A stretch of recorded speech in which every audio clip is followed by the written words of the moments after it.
What's cracking, ladies and gentlemen? 49 coming out another community shoutcast for the OUSA Dota League Season 2. Just loading into game number 1 of Paddy's Pubstomp up against Horsemen of the Ruckus. This is the best of 3 in the Group 2 bracket. And so both teams, I think the rosters are more or less stayed the same. Paddy's Pubstomp looks like they've got 2 new players on their team, Admiral Bullshit and Sweaty Nips. They could just have changed their nicknames.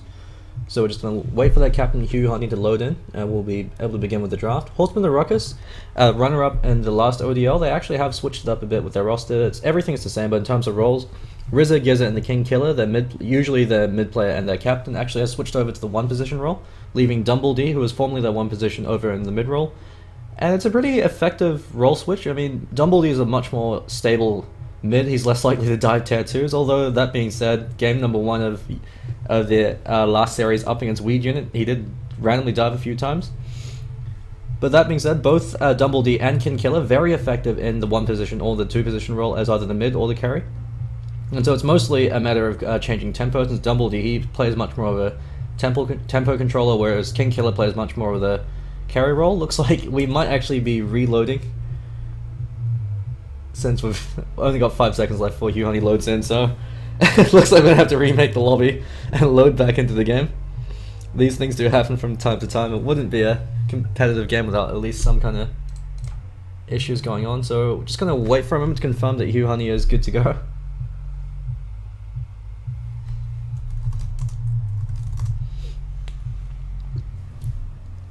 Hopefully it shouldn't take too long to correct itself. Leaving things open like uTorrent can screw up with the internet connection. I mean, since Jamie, who's going by Method Man, this tournament, since he's on the Mac, he sometimes has a lot of issues loading into the first game. So I think we are good to go. It's because I think the way Dota 2 works is the first game you load in after you open it always takes the longest because you're preloading all the assets, and then every game after that it's a lot faster, so you could always load into a bot game or spectator match. And that helps you load into games a bit faster.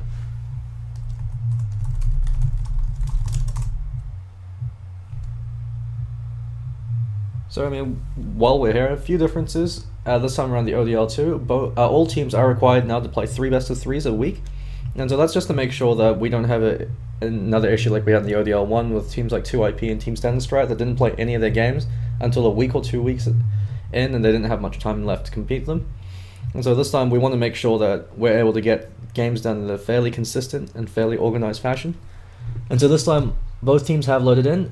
I believe it's Paddy's Pubstomp that have first pick. And so Horsemen and the Ruckus are over on the dire side. It'll be interesting to see what hero they let flip through the first banning phase. Since with TI4 there has been a bit of a bit of a shake-up as far as the first banning stage is concerned. Usually, I mean, before TI4, the main event, you'd see heroes such as Tidehunter and the Void first banned, but now teams have learned to kind of deal with them. And since the Void in particular is a hero that, while he is very powerful on paper, and while he, if executed properly, does provide you a lot, especially if you're going against a soft tri-lane, where he's able to get a lot of farm experience, you need that level of execution to really be able to pull him off. And so you need a fair amount of practice, and you need a competent Void player that can work well with the rest of the team. And then you have to draft a lineup that works with him. If you pick up a Void, you can't pick up you can't pick up a melee carry for your team. The only exception to this is the Ember Spirit, and that's just because of Slate of Fist. But even then, it isn't the best combo because Ember Spirit, while you still can utilize the Slate of Fist, he takes a very long time to come online to be active, and while Void can kind of secure you through the early stages, because Ember Spirit is such a greedy pickup, unless you run him in the tri-lane, you risk simply losing the early stages of the game unless your Void is able to pull off some exceptional plays, or the rest of your team is drafted around kind of holding the mid game. So Pudge being banned out, as well as the Nature's Prophet. Nature's Prophet, he's a fairly consistent first ban just because of the split pushing power he provides. He has tapered off as far as the first banning stage is concerned, just because teams have learned to counteract him better, and so you now see the Admiral Bulldog Nature's Prophet build where you go for treads into the Blink Dagger, followed with the Maelstrom prior to that, just to ensure that you have the much more reliable escape, so you can blink out into the trees. But Paddy's Pubstomp, they do have the first pick. Tidehunter still is available, so that's a tier 1 hero that usually is picked up or banned, just because of so much power he provides in the offlane, especially since the Radiant have an easier offlane, and Tidehunter with the recent rework to the Anchor Smash, and now that it works on Ancient, it's a 60% damage reduction. Much more powerful than it was before when it's a 40% when it didn't work on Ancient, since it gives you an effective way to be able to recover if you are completely shut down. And Crystal Maiden going to be the first pick coming out from Paddy's Pubstomp, a hero that was seen fairly consistently in TI2 and TI3, but we're not seeing it all in TI4 just because of the fact that there are so many heroes that outclass her. The classic example is the Skywrath Mage, who is currently the trending top support hero, as well as the Shadow Shaman. Since we've got a Tinker and a Clockwork, so a very brutal combination coming out from Horsemen and Ruckus. Clockwork Goblin, the reason why he's so effective against a hero like a Crystal Maiden is she's very slow, she's very squishy, and she's got no real way to control you. She can utilize the Crystal Nova and the Frostbite, but once Clockwork picks up level 6, you hookshot in, pop your Battery Assault, and Crystal Maiden's dead. There's nothing she can do to get it away from you. And so that means the Clockwork, being played by UGTFO over in that offlane, is going to have a very easy time, even though traditionally the Dire offlane is much more difficult, because you don't have the hard camp that you can leech XP from or to pull the creep wave towards. Horsemen and Ruckus banning out Void and the Lycanthrope. Very standard first bans coming out from them. They don't want to deal with the Void Chronosphere. They don't want to deal with the Lycan Death Ball, since the issue with when you're playing against a scaling pushing hero like a Lycanthrope is if you lose a fight, you potentially can lose the game just off the back of that. By the time your heroes respawn, if you don't have buyback, they can take down a set of racks, or in the early stages of the game, they can take away all your towers, go for Roshan. And since Lycanthrope comes online so much faster than other carries in regards to his DPS, just with a Medallion of Courage and with Boots, he out DPSs every other carry up until they're able to finish their first big item. And so the Paddy's Pubstomp really starting to deliberate on their second pickup. They've got their first support hero picked up, and they know that the Horsemen and Ruckus have got their offlaner as well as their mid hero already picked up. Tinker also can be run in the tri-lane, and that's if you want to really ensure that Tinker is able to get a very early Boots of Travels. But Tinker most likely going to be played by Double D in the mid lane. While he doesn't have the easy access to the Ancients like he would over on the Radiant side, still a very powerful 1v1 hero. Most likely will be going for 2 points up into Laser, followed by maxing out the March.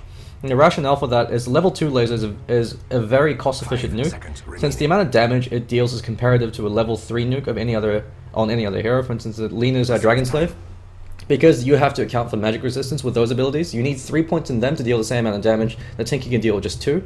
And so laser is a very cost-efficient nuke that you could spam out to win the lane. At level 1, you could use it to blind the enemy hero when they go in for last hit, so you could deny them and passively win the lane that way. And once you have a few more points, when you've got your bottle up, when you can start bottle carrying or controlling the lane using March of the Machines, you can really use laser to keep the enemy hero low, since it will take out about a fourth of most heroes' life, or even up to a third, depending on how squishy the hero is. Brewmaster being banned out by Horsemen and Ruckus, so they're banning out Death Ball heroes, so they're banning out the Lycanthrope, who will be able to just group up very early on, take all your towers. They're banning out the Void, who can win these engagements to enable these Death Ball fights to happen, and they're banning out the Brewmaster, who provides a huge amount of team fight control. That's because of the fact that Brewmaster in the mid lane, while he won't ever beat the Tinker, just because he's a melee hero and Tinker can use March of the Machines to push him out, he definitely won't be losing, since he's tanky enough to absorb Tinker's laser. He could use Clap to be able to control the creep wave similar in a much faster way than Tinker can use the March, so he'll be able to try to contest runes. And if he ever catches Tinker on his own, he actually can go for a kill. And so his job is to break even, try to get the EXP advantage, hit level 6, and then kill Tinkers. And Tinkers can't do anything once Brewmaster uses the split, and so they want to completely remove that from the pool. Doombringer being banned out for obvious reasons because of the fact that he's a very powerful offlaner. He could recover very nicely through Devourer and actually get ahead. And Doom completely removes a single hero from the game, it just turns him to a glorified creep. If you could use it on, it's especially effective in its full protect 1 strategy, since all your gold and experience is invested towards one hero. If you doom him, he's now effectively useless, and that means that you can't fight because you've spent so much time, you've expended so many resources trying to make that one hero big enough to carry the rest of your team. And Ember Spirit, very powerful ban, actually a respect ban for Horsemen and Ruckus, who really seem to like running the 1 position Ember Spirit, played by King Killer. Viper being banned out by HOR, so they're really fearing 1v1 mid lane heroes that could really deal well against the Tinker. So Viper's one of them, just because Viper at level 1 with the poison attack and harass can orb harass the other mid hero. Once he picks up a point, the Nether Toxin can out deny and outlast hit them. And with the corrosive skin maxed out, whenever Tinker uses the March, you can really punish him. So Puck being picked up, Puck a very powerful mid hero to go up against the Tinker as well. That's because you do have access to the phase shift, so you can trade right clicks. Unfortunately, you can't really phase shift the lasers, since the laser has such a quick cast point, so you won't be able to disjoint it, but you could at least buy yourself an extra second or two to back away. Skywrath Mage being picked up, very powerful synergy with the Clockwork Goblin. Trap him with the cogs, and Skywrath Mage drops a Mystic Flare, and whatever hero is trapped in you instantly dies with the combination from the Mystic Flare as well as the Battery Assault. Skywrath Mage also a bit of a counter pickup. You pick up the Skywrath Mage to ensure the enemy team doesn't pick it up, because against the Clockwork, if Clockwork doesn't hookshot the Skywrath and doesn't have a Blade Mail or a BKB, Skywrath can just simply blow him up inside his own cogs. Slark being picked up, so we're going to be seeing a 1 position Slark. HOR's trademark, it seems, going to be played by King Killer in what looks like probably going to be a safe tri lane. since they want to get farm up in the Slark and then look to engage. But if the third tri-lane hero coming out from Paddy's Pubstomp isn't looking too flash, they actually can look to contest. This Crystal Maiden, especially with the intelligence nerf, while she is very powerful at setting up other heroes, she's completely outclassed by the Skywrath Mage. If Skywrath Mage catches Crystal Maiden out on their own, he could solo kill her. Once he picks up level 6, he could almost instantly kill her with a concussive shot, Mystic Flare. So Tidehunter being picked up as the offlaner for Paddy's Pubstomp. It's going to be Tidehunter up against the Clockwork if they decide to clash try. Otherwise, Tidehunter will be having a fairly good time up against this tri-lane. That being said, Slark with the Pounce and Skywrath Mage with the Ancient Seal can deal a lot of hurt. Since the advantage of Slark as opposed to other tri-lane one position heroes is Slark has a huge amount of magic damage at its disposal with the Dark Pact and the Pounce. And so that means with the Ancient Seal in particular, you're amplifying a massive amount of damage. The only other tri-lane heroes that really deal a fair amount of magic damage is the Luna. And even then, she's just got one nuke. Slark has both to be able to use. So he's effectively got the same amount of damage as the Lena. Well, he used to have the same amount of damage as the Lena Dragon Slave Light Strike Array combo. Now with the nerf, with Pounce being 240, not quite as high, but still 540 burst damage on demand.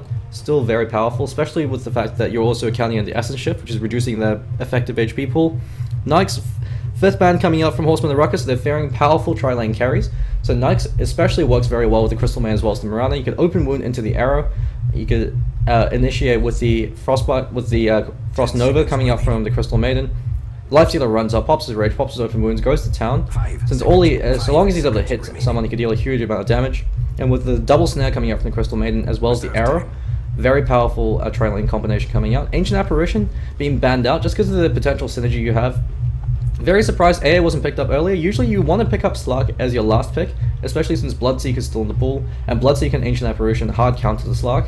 Since Bloodseeker through Thirst denies Slark the passive regen he gets from Shadow Dance, which the entire hero is built around. If he's unable to get the Shadow Dance regen off in the fight, his effective HP pool is much lower than he's usually used to dealing with, as well as the fact that with the recent buff, Blood Rage can't be purged at all. There's nothing that will get rid of Blood Rage.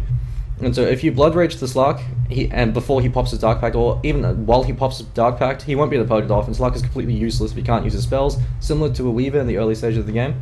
And so Skywrath Mage and Ancient Apparition also work very well because Chilling Touch provides extra magic damage, and so you've got two 600 range heroes, and then you've got the Ancient Seal on top of that to amplify it.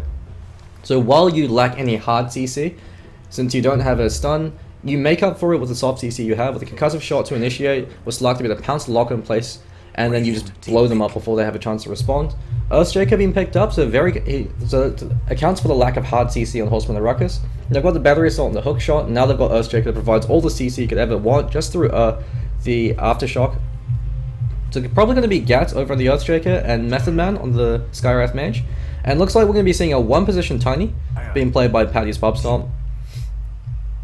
So just going to wait for the players to pick up their heroes. And so Tiny, a very powerful carry hero, especially against other melee carries because of the craggy exterior. Since it's based on how quickly they attack you and based on the range. If Slark is ever trading hits with the Tiny, if he catches himself out with the craggy, the stun actually is quite substantial and can turn the tide. And Tiny also is very powerful at all stages of the game. The only real drawback to Tiny is until he has enough level and enough mana to be able to pull off his combo, he is fairly useless as a hero. He can provide one avalanche and then he's completely out. So if you don't really you can capitalize on Tiny's weak super early game. But once he gets enough levels in, the hero was originally designed as a ganker, and his ganking combo is quite substantial. If he gets the perfect combo with the avalanche to toss, it deals something like 1100 magic damage. And so it pretty much instantly kills most heroes if you're able to catch him out. Looks like we've got a quick pause coming up from Paddy's, as I'm just going to introduce the players from both teams, starting with Horsemen and Ruckus. RZA, Gizza, and the King Killer, formerly just King Killer, the captain for the team. Looks like he's going to be back in the mid role as the Tinker. Gat's going to be the 4 position role over as the Earthshaker. UGTFO on his signature Clockwork. He's been playing Clockwork every single game of Horsemen of the Ruckus' career so far in the ODL2, and for good reason.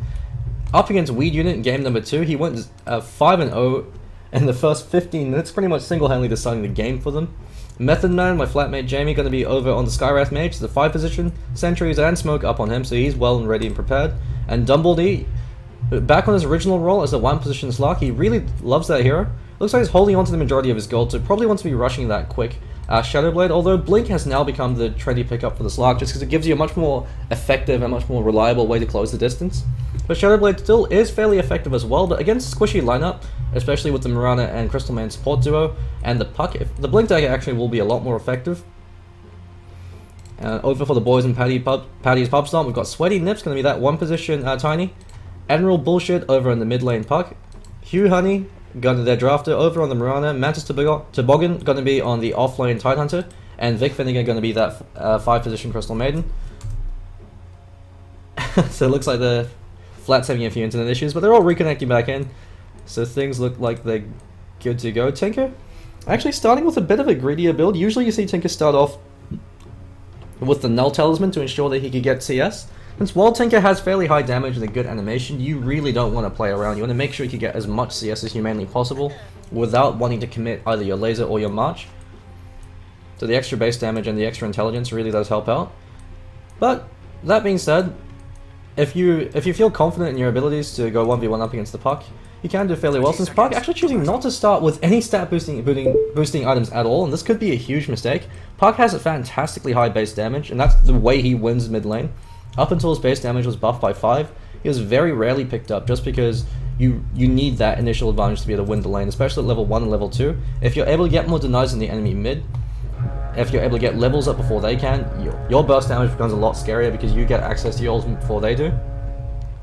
And Puck with 600 range and an excellent animation is very good for just bullying the other hero, especially if it's a range v melee. You can simply smack him around. UGTFO picks up a haste rune. He has had a lot of luck with that haste rune being able to secure a lot of kills. If he actually catches Crystal Maiden out on her own with the Battery Assault, with the haste rune, he actually can kill her, even if she chooses to use the Frostbite. Won't have enough duration, but the haste rune ensures that he should be able to get a safety ward off. And actually we've got a smoke gang, so this was something that Horsemen and Ruckus really love to do, especially when they get lucky with that haste rune. 3-man smoke rotation, and it looks like Vic Finnegan is going to be on the receiving end. She's going to be eating a Battery Assault to the face. She has Frostbite at 1, eats a concussive shot as well, just to ensure it. But Gats is running in with a Fissure if he absolutely has to commit it. But for now, just body blocking, turns around with the Fissure and gets the first blood. So very quick boots up on the Earthshaker, and UGTFO is off to a great start. That pretty much secures his level 2 since they can't go on him, and it looks like Tidehunter is going to be in the bottom lane, so it's going to be an offlane Mirana and a support Tidehunter. This is something that used to happen before the Tidehunter buff.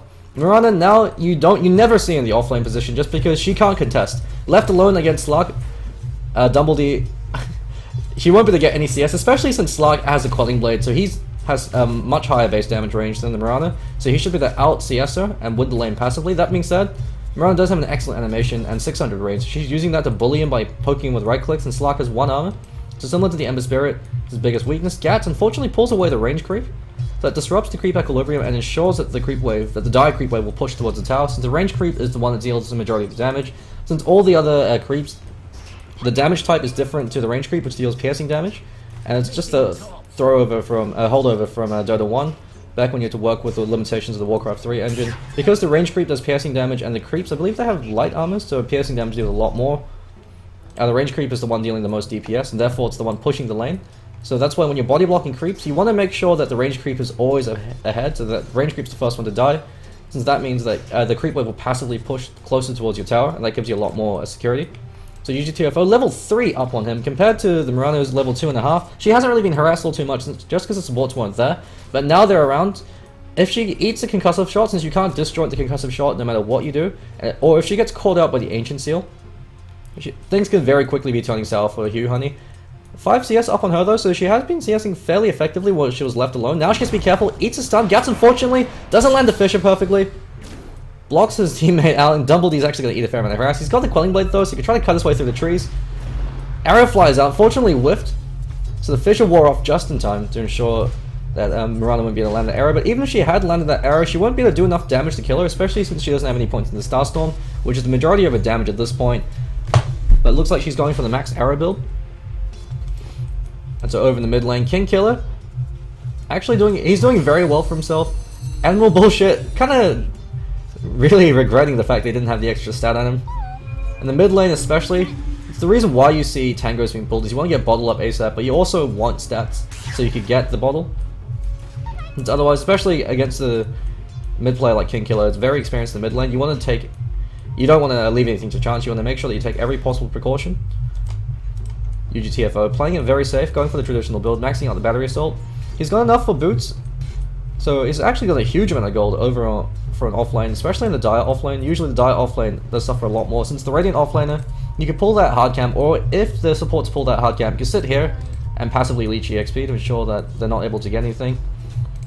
And we've got a very greedy pub ward coming out from Paddy's Pubstomp. You never want to use this in a competitive or a captain's mode game just because it's such an obvious ward placement. It gives you so much that it's always going to be counter warded. It's very easy to tell when that ward's been placed. And Admiral Bullshit rotated without a Dream Coil. He actually could be taking a fall if he's not too careful, but UGTFO, 4 heroes on him. Looks like the Tidehunter isn't available for that one, wasn't able to get the gush off in time, so he just walks away. He's wasting Admiral Bullshit's time. And while it's happening in the mid lane, Tinker, this is a hero that you have to shut down. You have a small timing window from when he's in the lane until he gets his Boots of Travels to kill him as many times as possible to slow him down. If you're not able to do so, if he's able to get his Boots of Travels, then he can start participating in ganks and find his farm that way. He can start split pushing around the map, and then once he gets his blink dagger, he's almost impossible to kill unless you're able to predict where he's blinking and you have a hero that can close the distance fast enough. The UGTFO looks like he's actually rotated over to the bot lane. He's gonna kill Admiral Bullshit. So it looks like he gets the second kill of the game. He's gonna eat the avalanche in the face as well as the laser. Turns around for a kill. All around the Tiny. Fleeing away. He's got salve as well as bottle charges and no boots up apart from the crystal. Mage actually turn around, gets another kill. 3 kills solo. And UGTFO, he wants in on this. The crystal Mage should be taking it forward. One more right click. He could be trading his life away from this as Admiral Bullshit rotates in, and a solo ultra kill. More or less, and UGTFO gets another kill on Admiral Bullshit. What is happening in this game? Horsemen and Ruckus off to a fantastic start. 4 solo kills from Tinker. He went from 200 gold to 1,450. He is having a fantastic time. He is about 500 gold away from his Boots of Travels, and control of the game is quickly slipping out from Paddy's. Since once Tinker gets his Boots of Travels, he becomes that much harder to kill. Since you have to keep in mind, Boots of Travels gives you a huge amount of movement speed as well, and it looks like Tinker's going for a very active early game build. So usually you see 2 points in the laser, then you want to max out the march. But King Killer, he's saying fuck that. He's going 3 into the laser, 3 into the missile, and then 2 into the march. So a very unconventional build. If you are going for that active fighting build, like the one which is what he's trying to do, you usually want to max out those 2 abilities and then go for a point over in your march. Then go for a point over in your rearm so you could use that combo and then go for points in your march. But he's choosing instead to go for 3-3-2, so no points up in the rearm yet. We'll be having the Boots of Travels fairly soon. But that level 4 laser does a lot of damage, 320 pure damage. That's more than half of Crystal Man's life, in fact. Just with the laser, the rocket, and the right click, that's enough to ensure the kill. UGTFO, phase boots up on him. Looks like he chose to opt for a second point in the rocket flare, just to provide him a little bit more lane control and a much easier way to get CS. And then he'll be choosing to max out that battery assault because it gives you the highest amount of killing power. But since he knows he's so far ahead, he could choose to invest in that second point in rocket and have a much easier laning stage when he's not going for kills. But just with phase boots alone, and the rocket and the battery assault to provide the mini stunts to ensure that he gets a few more attacks in, he'll be able to deal more than enough DPS to kill any hero he catches out on his own. He's playing very aggressive right now against Sweaty Nips, because he knows, and he actually commits him with the hook shot as well as the cogs, trapping him. And Magic Toboggan rotating in, throws out the gush, but he chose to go for 2 points in the Kraken Shell and 1 point in the Anchor Smash. So this is an offlaner build coming up from Magic Toboggan, and looks like Hugh Honey actually has rotated over to the bot lane, might be able to secure the kill. Never mind, they back away. The phase boots movement speed, ensuring that UGTFO gets away, and he gets a solo kill against a safe lane farmer. Admiral Bullshit is able to destroy the missile. Turns around with a Dream Call over in King Killer. King Killer's got a regen rune, so he's not really too fussed. Sweaty Nips are now in the mid lane. It's a level 4 Tiny. He still doesn't have enough mana to do his combo, even though he's got a bottle, and it looks like he was rushing towards the Hand of Midas. So this is the issue with Tiny, especially a Tiny that chose not to start with any stat items. Usually you see Tiny start with as many stat items as possible, just to ensure that he could get that combo off. Since even at lower levels, the combo is incredibly powerful and can catch them by surprise, especially if you've got 2 great setup heroes, with the Tidehunter with the Gush, as well as the Frost Nova and the Frostbite coming out from the Crystal Maiden. Boots of Travel's now up, 7 minutes, 20, and 42 seconds into the game, so Tinker, he's starting to come online and reach that point of no return, even though he's going for a much more active early game build. So he's assuming the conventional build that's being played out a lot more now, which you max March, you try to take it to the late game. Tinker, he's instead deciding to dominate the early game, going for a very active and very aggressive build, because he knows that he's got the Slark. Slark is a hero that thrives in the early stage of the game. You get far with the Slark, you pick up your first core item, and then you run around killing everyone.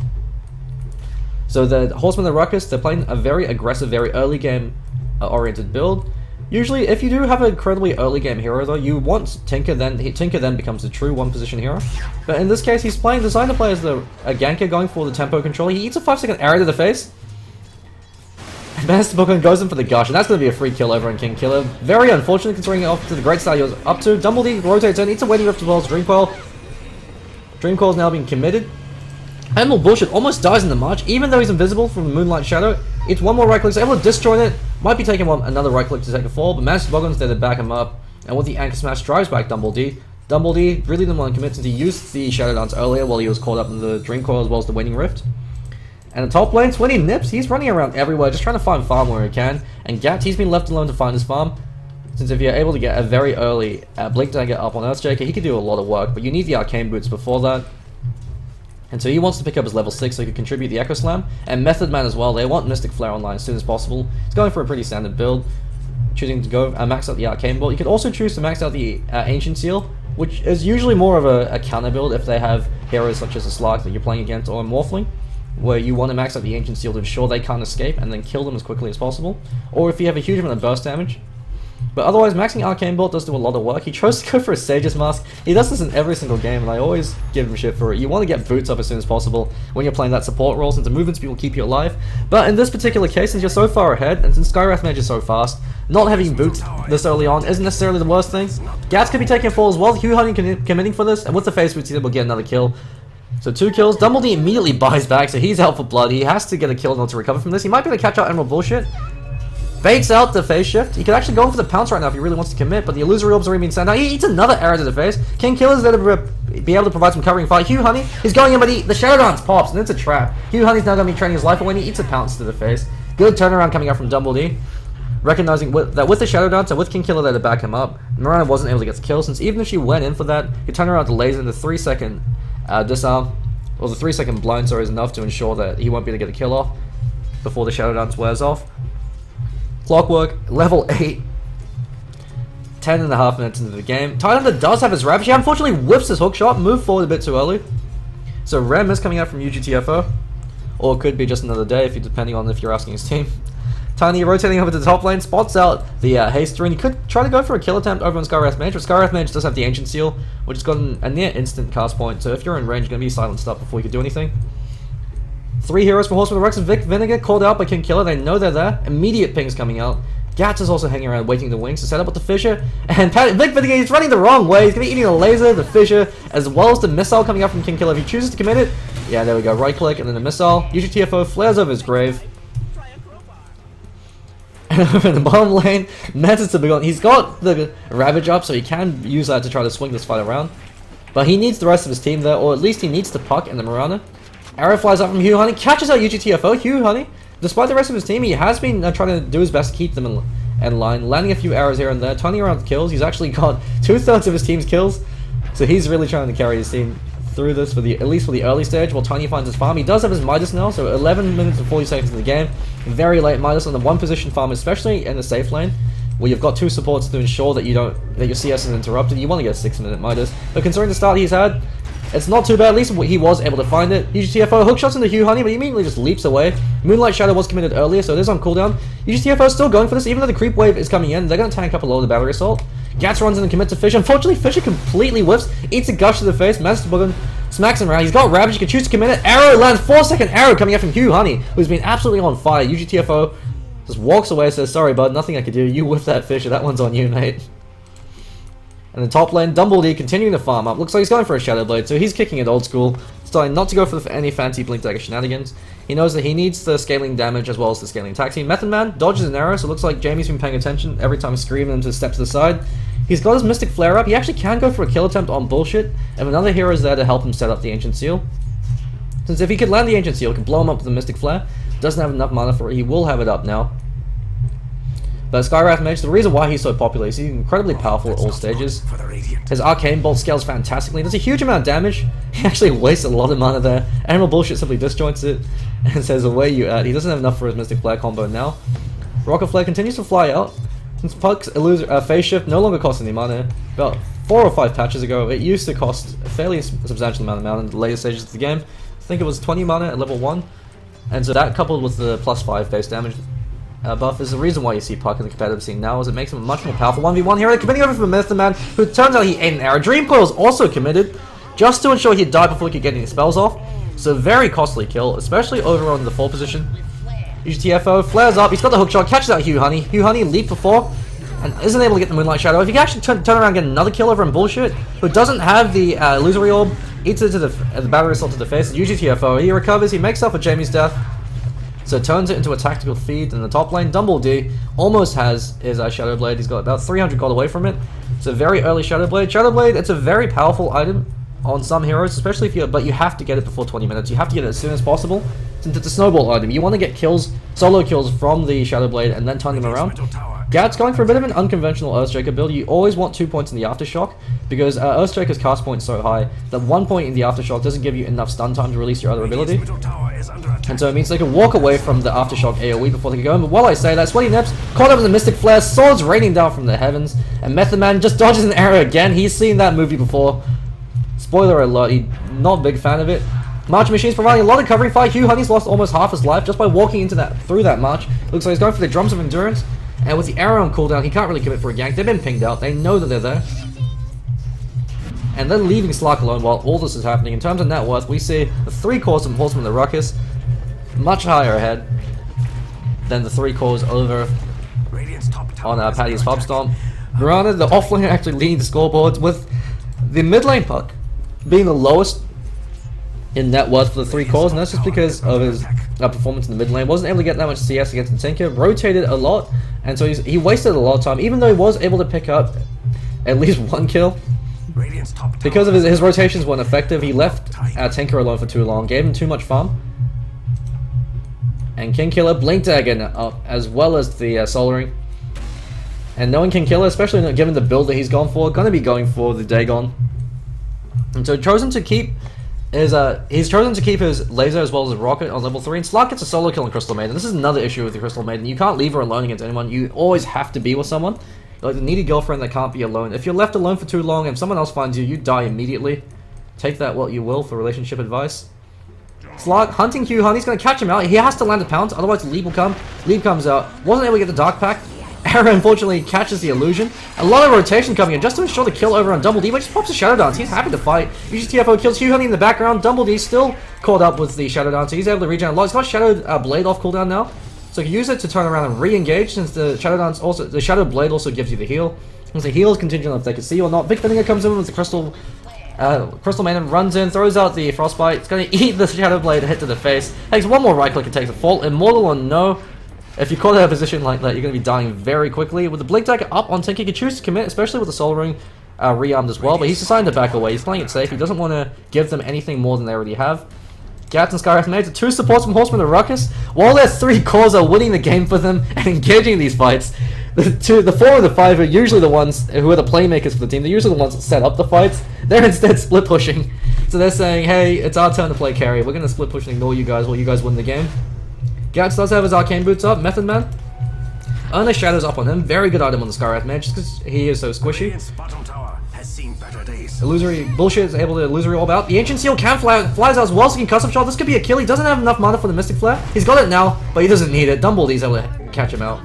Arrow flies out, hits Dumble D, so 5 seconds. Earnest Shadows immediately pop to heal him up. And Hugh Honey, he backs away. He doesn't want to fight into this. Vic Vinegar's also there, but it's a Crystal Maiden that gets a Skywrath Mage. It's this farmed at this high level. Level 5.5. Up against a level 9 Skywrath Mage. Skywrath Mage is almost it's the same level as the Puck. Yeah,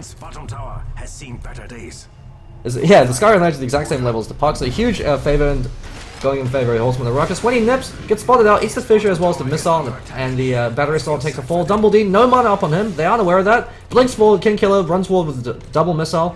Over the 2 supports, no Ravages yet. It looks like Ravage was deployed earlier on.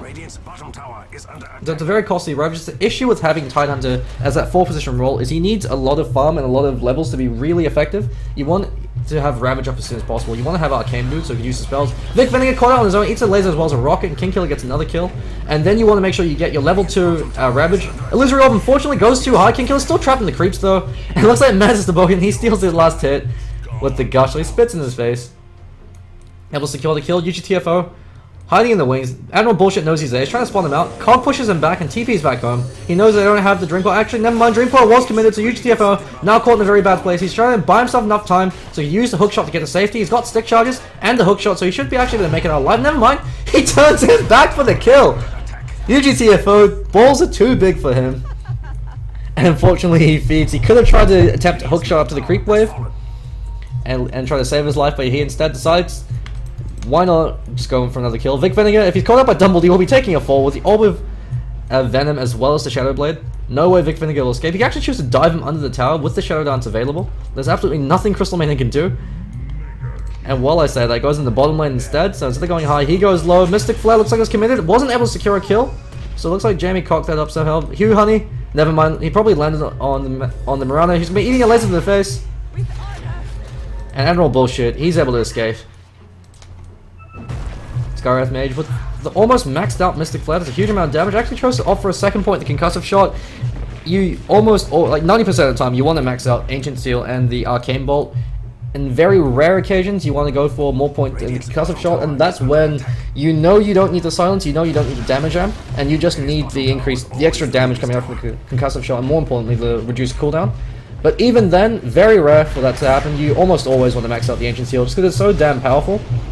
6-second silence, 45% magic amplification, huge amount of damage, especially considering the fact that almost all your damage at this point is coming out from magic. Dumbledy later on, who's actually calling himself Bumblebee at this point, will pick up enough physical DPS from Agi. Just from the Essence Shift, he'll be able to start right-clicking fairly hard. Looks like he's going towards a BKB. So Dumbledy learned his lesson from the last ODL where they never built a BKB and lost so many games as a result of that. Now they go for BKBs when it's appropriate. But Tinker, Dagon up on him. He's going to be able to blink around and create a lot of space, especially since he can insta-kill the Puck, the Crystal Maiden, and I believe he can almost insta-kill the Mirana. The only heroes that will really survive is the Tidehunter, who's guaranteed to survive anyway, just because he's so damn tanky. He actually chose to max out Gush. Gush is the lowest priority skill to max out. Unless you're playing that 4-position role, then you want to max out Gush to begin with. But even then, maxing out Anchor Smash gives you a lot more damage and a lot more utility. So very questionable build coming up from him. Maxing out the Kraken Shell is it's the reason why he's so powerful as an off-lane hero as well, because it gives him a free Poor Man Shield with 2 points in. And with 4 points in, it's basically a free Vanguard. So BKB now up for the Slark. But in this kind of game, especially considering the fact that Slark and UGTFO are going so YOLO up against you, you want to have the Anchor Smash to be the debuff them. Because the debuff actually does do a fair amount of work, and it keeps you alive for a lot longer, helps out your teammates, and does a huge amount of damage. Puck caught out of position, blown up. Looks like the Ancient Seal is used to ensure that kill as well as the Mystic Flare. So Jamie really showing off his Ephemery, the immortal set for the Skywrath Mage. Puck actually bought back to try to defend this. And Horsemen and Ruckus, all they have to do now is back away. There is a Blink Dagger now online for the Tidehunter, but 20 minutes into the game, and with no Arcane Boots, that's a very expensive Blink Dagger. It's the reason why you never see Tidehunter in that support position now, is he's far too greedy, and he's not really that effective. The only thing he provides to you as a support hero is the Gush. Now, while Gush is powerful, it's a 40% snare, and that's about it. You snare them, you walk up, you Anchor Smash a few times, you've got no other way to hold them in place. The negative armor and the damage from Gush is nice, but it just isn't. One ability does not a support hero make. Dumbledy goes in for a kill, comes out of the trees, catches out Vic Vinegar. He used the Dark Packs to ensure that if the Ravage goes out, Ravage does land on 2, but he's instantly blown up by King Killer. Hugh Honey leaps himself forward, he's going the wrong way. Dumbledy pops his BKB, says let's dance. Hugh Honey's also dancing with the Marching Machine. Silence over in the Puck, blowing up instantly. Sweaty Nips eats the missile as well as the laser to the face. He uses his arrow, and King Killer cleans up with a rearm Dagon to the face.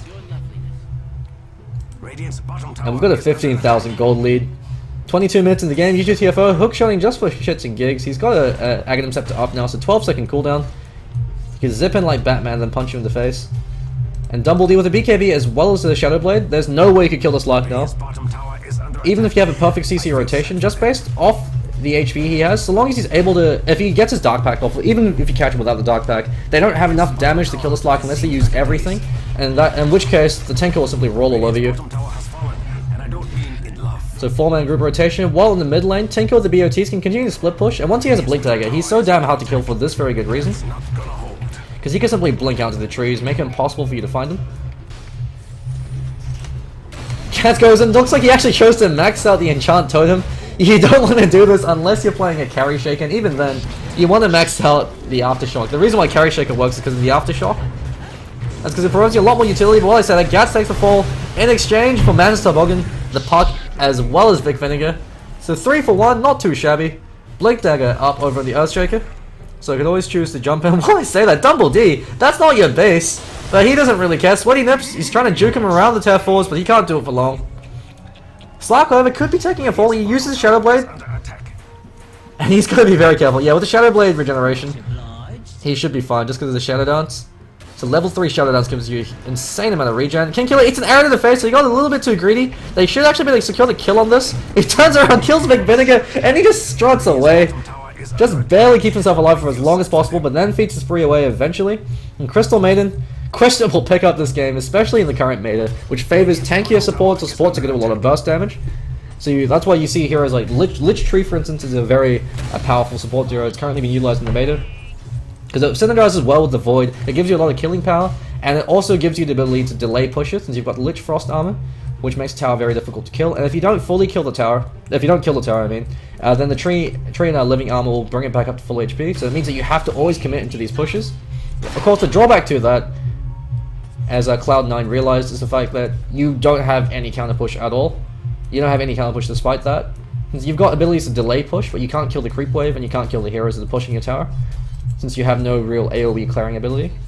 And so they can't just choose to group up and fight you, which is why you need a hero like a Void, who could counteract that Death Ball by catching him in that Chronosphere to ensure that the Chain Frost and the Overgrowth can do their work. Dumble D farming up the neutral, spots out Admiral Bullshit. Admiral Bullshit's going to eat a concussive shot, never mind, he disjoints it with the phase shift. So that's probably the only way you can actually destroy it, is to remove the hero from the game temporarily. Hits the Arcane Ball to the face, Midnight Shadow being committed for that. Fortunately didn't work. Vic Vinegar lands a fairly effective freezing field. Method Man fleeing for his life gun, eats right click from Crystal Man, takes a fall. Fisher blocks him in, great Fisher block, splits the fight very effectively. Hugh Honey also committed his leap for that. Ravage lands on no one, so Shiva level Ravage coming up from Mana's Toboggan. Caught out with the pounce, and Dumble D, he's slapping him around. Gats also comes in for a bit of fun. Throws out the Enchant Totem, right click. Fisher finally finishes him off. Sweaty Nip's going to eat the Dagon, the laser, as well as the rocket. It's going to re-arm and do it all over again, unless Dumble D gets the kill. There you go. Level 3 Dagon doing a lot of work. Never mind, that's a level 5 Dagon. And that's a Tier 2 that's going to be falling as a result of that. The reason why Enchant Totem, well, it's a powerful skill, the reason why it doesn't really work out that well is you want Aftershock to ensure that you can land the Enchant Totem after you fissure. Since Earthshaker has such a high cast point, I think it's 0.6, and Aftershock works for all of your abilities, so your Fissure, your Enchant Totem, and your Echo Slam. So the whole point of Enchant Totem is really just to give you a free Aftershock. The damage is just an extra icing on the cake. Because it means that Earthshaker, you're usually not going to get Arcane Boots. And so that means that you're just going to have enough mana for a Fissure and an Echo Slam, and that's about it. You're not going to have enough mana to whiff on these Enchant Totems. You really want to just make sure that you're as efficient as possible with your mana pool.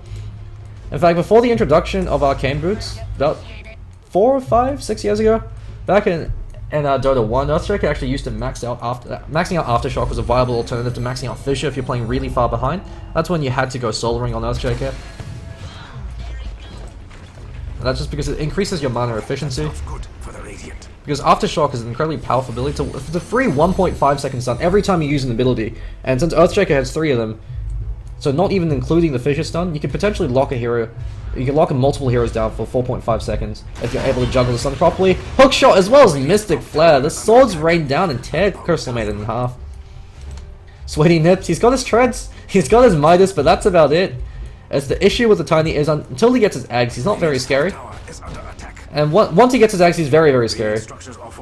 But until he gets them, he's not able to really accomplish all too much, especially when your team's behind. You never want to be playing Tiny from behind. You want to play when you're ahead. Gats blinks forward, going balls to the ball. He's got the Echo Slam, he commits it. Hugh Honey leaped out to try to save himself, but he gets Arcane bolted down. Sweaty Nips called out in the hookshot as well as the cogs. Dumble D catches out Mana's Toboggan. He just laid down and took it. And Puck bolted down by the Dagon from Kin Killer. 20 for 3 for 6. Building towards the E-Blade. For the most efficient build for Tinker in terms of gold as well as damage efficiency, you want to go for the E-Blade after Dagon 1. But if you're able to get a max, that being said, if you're able to max out the Dagon as soon as possible, when you're playing this far ahead, maxing out the Dagon gives you a lot more immediate damage. And so game 1, going in favor of Horsemen and Ruckus, 27 minutes and 50 seconds in. Just going to take a quick break, and we'll be right back for game number 2.